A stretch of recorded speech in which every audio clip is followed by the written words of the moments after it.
Hi guys, welcome back to my channel and welcome back to another GCSE revision video. I know the setup's different, I'm trying something new, I'm using my back camera, so I hope the quality's better. I haven't done one of these videos in the past few weeks simply because I wanted to explore different content and be creative, and because I was in self-isolation for 2 weeks, I could do that and I could try new editing styles and things like that. Now I'm in lockdown for 2 weeks, so that's fun. I know that so many of you guys have maths exams coming up in the next few weeks. Some people have mock exams, some people have modular exams, so hopefully you are able to take something away from this video and get that 9 or A star in GCSE Maths or Further Maths. Before we jump into the video, if you're new here, hi, my name's Radhika and I'm doing a GCSE series on my channel because students in the UK are currently in lockdown number 2, so that's not great. And I just want to help as many people as I possibly can, and the best way that I can reach a really big audience is through YouTube. This series is just my way of helping you guys, so I would really appreciate if you could subscribe to my channel and also drop me a comment or a like down below. Both are really appreciated and both help these videos reach more and more people who might actually benefit from them. This is episode 6 in my GCSE revision series. You can find all the other ones in my back to school playlist, and I know I have 1 or 2 subjects more to do, but then I have a really cool twist on this GCSE series that I'm doing. I am currently planning those videos, and it's just, I've never actually seen anyone do the thing that I want to do on YouTube before, so I feel like it'll be a nice change, but it's still all revision related, all GCSE related. And yeah, I hope you guys enjoy this video. I hope you find it useful, and let's just get started. My first tip is to master the basics. Before we can even talk about you getting that 9 or A star in GCSE Maths or Further Maths, you need to be really good at times tables and using BIDMAS. The main thing that I want to focus on here are times tables. When I was younger, my mom actually made me learn my times tables up till 30. When I was young, I hated her for it, but now I'm so glad that I know my times tables up till 30. Some of you may be thinking, that's really excessive, Radhika. There's no way I'm going to learn, or there's no way I could be bothered to even learn my times tables up till 30. That is primary 7 stuff. But wait, listen to me. I know for a fact that my mental maths has gotten so much stronger by just learning my times tables and just reading over them every now and again. And that's helped me a lot in my exams because I don't have to use a calculator for very simple calculations. I can just do them mentally in my head, and that just speeds up my exam time, and I'm just spending less time answering questions, just using my calculator for basic calculations, and that gives me more time to check over my answers at the end and spot any potential mistakes. Quick disclaimer here, I actually did QMON when I was younger. I still do it. I've been doing it since I was 4, and it has helped me quite a lot with my mental maths. I mean, from a young age, I have just been so exposed to mental maths and not using a calculator, all of that. My mom's actually a doctor, but she's like a QMON instructor now, so that's good. Like, it kind of just is in my family. But for so many of you that want to actually improve your mental maths, the best tip that I can give you is to use kids websites. If you're one of the OG subscribers,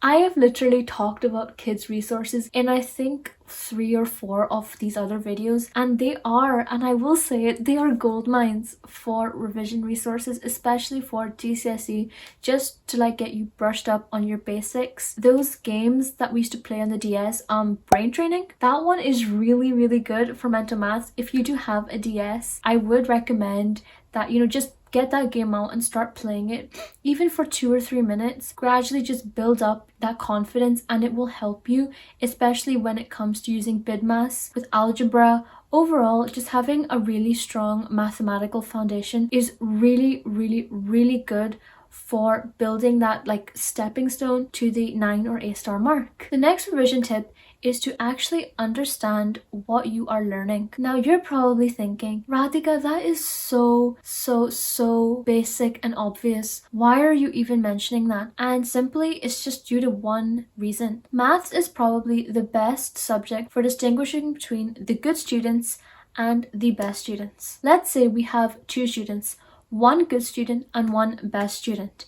They both have the exact same notebook, they both have the exact same work in their notebooks, and they've just both been given the exact same revision material and examples. The good student will just learn off the method and will be able to at max only answer 2 or 3 questions within the same style. They will not be able to answer the variety of questions that come up within maths papers. However, the best student will look at that same method and will then be able to apply what they have learned to a wide variety of situations in maths exams. The best example that I can give for this is just a simple area sum. Let's say we have this shape. The good student will look at this shape and will think, what am I even meant to do here? Because all they've learned is area equals length times breadth, which is true, but they will not know that this is still an area question. All you have to do is break up the shape into smaller parts and then find the area, because all they've learned is the area for a whole shape. However, the best student will realize, oh well, all I have to do is this, and will then be able to apply that same knowledge to that sum and will then get the marks for that. This is why it's so important to actually understand what you're studying before you actually do questions and all of that jazz, simply because maths papers are so weird and wonderful when it comes to coming up with questions. If you do a lot of past papers, you've probably noticed this, that yes, there are the same pure maths questions, but when it comes to the word problems, they change every single year, and there's no point in you just learning off one method for the pure maths section and then not being able to apply what you've learned to questions that are at the end of the day pure maths, but you can't see that because you've just learned one method, you don't know how to apply it. So if you take away one thing from this video, it is that you need to learn how to apply what you've learned. Just don't learn methods, learn how to apply them. So my third tip is to use Corbett Maths. When I tell you this man is partly responsible for my A star at GCSE, I'm not exaggerating. His videos are so good at explaining topics like circle theorems, histograms, quadratics. I remember actually binge watching his videos the night before the exam, and I was so happy because there was one topic I just could not understand, and I watched a video on it, it clicked, and then a 5 marker came up the next day, and I was like, oh my god, thank you God, you've actually listened to me. There's a lot on there. There are past papers that you can do. There are these really cool revision cards that he sells where he has the QR codes. So basically you have everything there on the one card. You have the video, you have the worksheets, you have the past papers. There's a lot on there. Trust me, if there's one thing you should do after you watch this video and all of my other GCSE revision videos, and if you haven't subscribed already, subscribe down below. Sorry for the shameless self-promotion, but it's definitely go check out Corbett Maths. I have his website linked down below in the description box. You can go check it out after this, but it is such a good site for revision. I will stan that man until I die because he is responsible for, well, he's partly responsible. The other was definitely my revision, my actual hard work at maths. Yeah, his videos so good. Definitely go check him out because they're just so amazing. My next tip is to make sure that you are really familiar with the exam paper layout.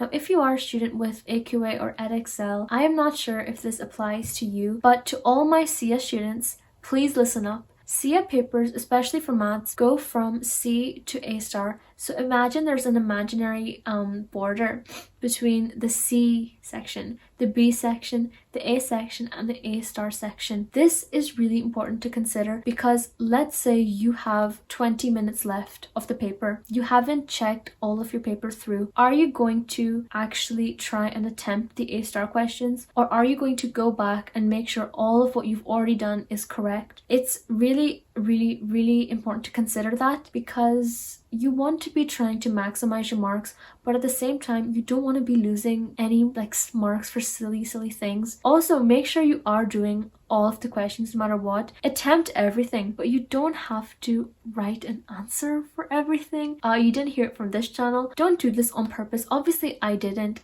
mean to not answer every question. I just ran out of time, but I did have working out for each and I attempted everything, and I mean I must have done something right if I am where I am now. Just make sure you know how the exam paper layout works and make sure you do attempt all of the questions at the end of the paper. Just do it as best as you possibly can, because even 1 mark in one of those questions is better than no marks, considering so many people don't even bother with that section of the exam paper because they run out of time or just because they see it and they think it's too hard. And so my final tip is to make sure that you show all of your working out. Maths has working out marks. Everyone knows that. But not everyone maximizes their working out marks to their full potential simply because we don't bother with it. I'm guilty of this as well. I did say earlier about the mental math thing. This is the downside of having a brain which wants to do everything in its head and not on a piece of paper. I sometimes tend to avoid writing down everything, and then if I make a silly mistake, I mean, how can the examiner know that I was doing it in my head? And then I'll get 0, and I don't want 0, and I don't want you to get 0 either. So make sure you show each and every single step of your working out